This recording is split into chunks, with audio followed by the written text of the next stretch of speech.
જરૂરી અને ખૂબ મસ્ત વાત કરવાના છીએ. આ વિડીયો છેલ્લે સુધી જોજો. અત્યારનો યુગ શેનો છે તો કે મોબાઈલનો છે. બધાના ઘરમાં એક પ્રોબ્લેમ તો હશે. મારા જેવડા બાળકો હોય, મારાથી નાના હોય કે મારાથી મોટા હોય, સ્કૂલેથી આવીને બધા નાસ્તા પાણી કરીને તેનું હોમવર્ક કરે છે. જલ્દી તેને જેવું તેવું હોમવર્ક કરી અને મમ્મી પાસેથી મોબાઈલ લઈ લે છે.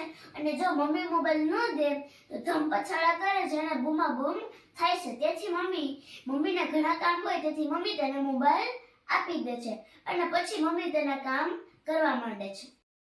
મારા કરતા નાના બાળકો અને મોટા બાળકોને આ વાત લાગુ પડે છે કે નાના બાળકો હોય છે તે જમવાનું પણ મોબાઈલ વગર જમતા નથી. તમે એને સામે મોબાઈલ આપો તો જ તે જમવાનું જમે છે. બધાના ઘરમાં એક પ્રશ્ન તો છે જ. નાના મોટા બાળકો મોબાઈલ જોવે છે અને તમને કોઈને ખબર છે અત્યારે તો બાળકો મોબાઈલ જોવે છે અને માતા પિતા તેને મોબાઈલ પણ આપી દે છે કારણ કે તે બૂમાબૂમ અને ધમપછાડા કરે છે. પણ પાછળના યુગમાં શું થવાનું છે એ તમને કોઈને ખબર છે કે તમને કોઈને ખ્યાલ છે? આજે હું એ વાત કરીશ કે મેં મોબાઈલ શું કામે છોડ્યો. મારી સ્કૂલ ડે સ્કૂલ છે એટલા માટે હું સ્કૂલેથી આવી નાસ્તા પાણી કરી અને જલ્દી મારું હોમવર્ક પૂરું કરી લઉં અને પછી મારી મમ્મી પાસેથી મોબાઈલ લઈ લઉં.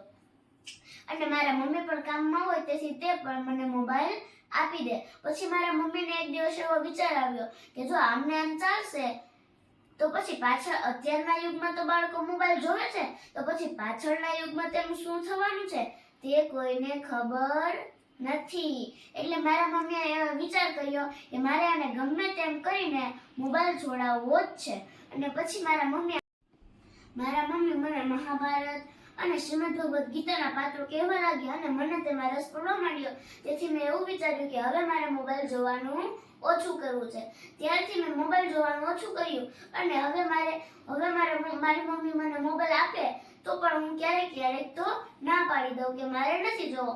અને જે ભગવાનની નાની પુસ્તકો આવે તે મારા મમ્મી લઈ આવે અને હું તે વાંચું. જો તમને કોઈને એમ હોય કે એક વિડીયો બનાવો તો સાવ સહેલી વાત છે, પણ સાવ સહેલી વાત નથી. કારણ કે જો મારે તો એક વિડીયોમાં 10 થી 30 થી 40 મિનિટ તો થાય જ છે.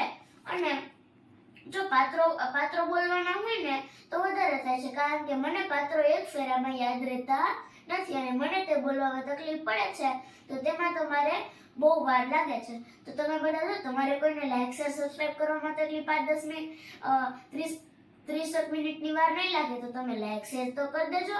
તો મારો ઉત્સાહ વધે અને હું ભગવાનની વાતો જલ્દી તમને કહેવા માંડું.